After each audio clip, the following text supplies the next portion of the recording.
Delhi fire service के director Atul Garg ji इस वक्त हमारे साथ बात करने के लिए मौजूद हैं। सर, आज जो हादसा हुआ है इसमें किसकी लापरवाही सामने निकल कर आ रही है? देखिए, लापरवाही तो हम सब कहेंगे, हम सभी की कलेक्टिव है ये। बिल्डिंग बनी, उसने कोई अप्रूवल नहीं लिया, कोई फायर फाइटिंग सिस्टम वहाँ पे नहीं था, फायर एनओसी भी उसके पास नहीं था, उसने सामान भी जितनी उसकी कैपेसिटी उससे ज़्यादा भरा हुआ था और वर्कर भी काफ़ी ज़्यादा थे। तो 27 लोगों की जान गई है, बल्कि ये आंकड़ा शायद बढ़ने वाला है, क्योंकि मॉर्निंग में हमें 3-4 रिमेन्स अभी और मिले हैं कि उनकी आइडेंटिफिकेशन हो रही कितने हैं, तो इट में गो अप टू 30। सर, ये भी कहा जा रहा है कि बिल्डिंग की एनओसी जो है वो नहीं की गई थी। फायर की यदि हम बात करें तो हर बिल्डिंग की ज़रूरी होती है कि एनओसी की जाए फायर के इसमें फायर वाले में, लेकिन इस बिल्डिंग की एनओसी ही नहीं की गई थी, तो ये कितना बड़ा लूप होल है सर? देखिए, ये आपको इसको प्रोसीजर को समझना पड़ेगा। हम लोग टेक्निकल बॉडी हैं, हमारे पास केस को जो रेफर करती है वो गवर्नमेंट बॉडी करती है, बिल्डिंग अथॉरिटी करती है। जैसे रेस्टोरेंट के लिए एमसीडी करती है, बिल्डिंग के लिए डीडीए करती है, एमसीडी करती है। जब हमारे पास केस भेजा जाता है तो हम उसको एग्जामिन करते हैं कि उससे ये पता चलता है कि ये बिल्डिंग यहाँ आने वाली है।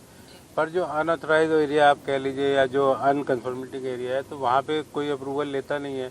तो आई थिंक एमसीडी को भी पता नहीं चल पाता कि रातों रात एक बिल्डिंग खड़ी हो गई है, क्या हो गया।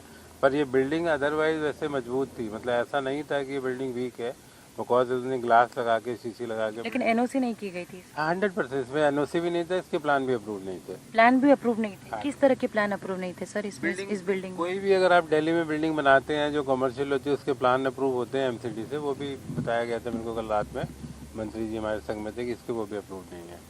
इस बिल्डिंग की यदि हम एक एक लूप होल्स की बात करें तो क्या क्या लूप होल्स हैं इस पूरे बिल्डिंग में? क्या कुछ मेजर ऐसी चीज़ें हैं जिसके कारण इतना बड़ा हादसा हो गया? हम देख रहे हैं सर कि केवल एक आउटलेट है पूरी बिल्डिंग में एग्जिट इमरजेंसी का। देखिए, एक तो ये एक आउटलेट, दूसरा क्या होता है कि जब आप बिल्डिंग फ्लोर वाइज बनाते हैं तो उसमें कंपार्टमेंटेशन होता है, जिससे एक फ्लोर से दूसरे फ्लोर पर फायर ना जाए। इसमें क्योंकि शीशे का फसाड था और उसके पीछे गैप था, उसी वजह से फायर फर्स्ट फ्लोर से सेकंड फ्लोर में पहुंची। और वो शीशे का फसाड गर्मी की मतलब आग की वजह से गिर भी गया, तो उससे फायर फाइटिंग में दिक्कत हुई। बार बार शीशा गिर रहा था, हमारे कर्मी आगे जाते थे, पीछे जाते थे, आगे जाते थे। फिर उन्होंने ही शीशे तोड़े कि एक बार इसको तोड़ दो पूरा, क्योंकि धीरे धीरे गिर रहे थे, इंजर्ड होते थे। और कोई भी फायर फाइटिंग अरेंजमेंट, और सबसे बड़ा ये इसमें एक लूप होल आप कह सकते हैं, या कि उसने 50 आदमियों को करीब या 45 आदमियों को एक कमरे में किया, तो कमरा का दरवाजा बाहर से बंद था। That's why they have died. So that should not happen actually. Why you are closing a door? और 27 लोगों की जान इसमें गई है। कौन जिम्मेदार होगा सर इन मौतों का? क्योंकि सर हमने देखा कि दिल्ली फायर सर्विस के ऑफिसर्स लगातार फ्रंट फुट पर काम कर रहे हैं, 24 घंटे काम कर रहे हैं, पर फिर भी इन मासूम जिंदगियों का सर कौन जिम्मेदार होगा इन मौतों का? देखिए, मैं इसमें ये नहीं कहूँगा कि भाई एमसीडी जिम्मेदार है, पुलिस ये एक प्रशासन की कलेक्टिव रिस्पॉन्सिबिलिटी होनी चाहिए। हम भी जिम्मेदार हैं, एमसीडी भी जिम्मेदार है। ये बिल्डिंग बनी कैसे बनी, उसमें कोई फायर नहीं दिया, फिर भी उसको चलने दिया गया। तो ये एक हमें लगता है कि हमें पब्लिक जागरूकता बहुत ज़्यादा जो है करनी पड़ेगी, जिससे लोगों को पता चले, इवन इफ आप अप्रूवल नहीं ले रहे फिर भी क्या क्या फायर प्रोटेक्शन अरेंजमेंट करें। मैं आपके माध्यम से ये कहना चाहूँगा, मेरे को बहुत दुख होता है जान के, फायर एक ऐसा इंसिडेंट है जो प्रिवेंटेबल है। आप भूकंप को प्रिवेंट नहीं कर सकते, फ्लाइट को प्रिवेंट नहीं कर सकते, बाढ़ को नहीं, बट फायर को प्रिवेंट कर सकते हैं। ये जान बचाई जा सकती है अगर आप ठीक से प्रिकॉशन लें।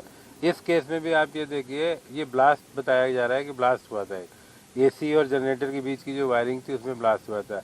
मैंने 50 बार हर चैनल पे ये कहा है कि गर्मियाँ आ गई हैं, 2 साल बाद आप इसको खोल लें, इसकी मेंटेनेंस कर लें, इसकी वायरिंग को चेक कर लें। और ये उसी का नतीजा है। गर्मी ज़्यादा थी, अब कंटिन्यूस एसी चला रहे हैं। कारण क्या हुआ होगा? आप इतने सालों से इस डिपार्टमेंट में हैं, आपके मुताबिक क्या मेजर रीजन रहा होगा जिसके कारण ये आग इतनी भयावह पकड़ गई?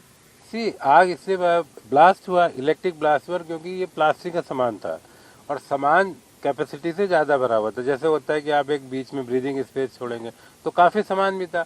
और जब फायर होती है और प्लास्टिक की चीज़ होती है, एक बार आग लगने के बाद वो बुझती नहीं और वो डेंस स्मोक देती है, क्योंकि सारा चीज़ जैसे सीसीटीवी बना रहे थे, वायर थे, राउटर थे, इनमें सब में प्लास्टिक बहुत यूज़ होता है और ये प्लास्टिक बहुत डेंस स्मोक देता है। अभी कितना डेथ टोल रेज हो सकता है और इंजर्ड की संख्या कितनी जा सकती है एक अनुमानित तौर पर? देखिए, इंजर्ड तो सब निकल चुके हैं, जो इंजर्ड थे हो गए 12 इंजर्ड हैं अभी तक, और 27 की डेथ हो चुकी है। मुझे लगता है 2 से 3 लोगों की शायद टोल और ऊपर हो जाएगी। तो ये थे हमारे साथ अतुल गर्ग जी, जिन्होंने बताया कि किस तरह से बिल्डिंग में तो लूप होल्स थे ही, लेकिन साथ ही साथ ऐसे समय में प्रशासन और बाकी लोगों को भी जिम्मेदाराना रवैया रखना बेहद जरूरी है।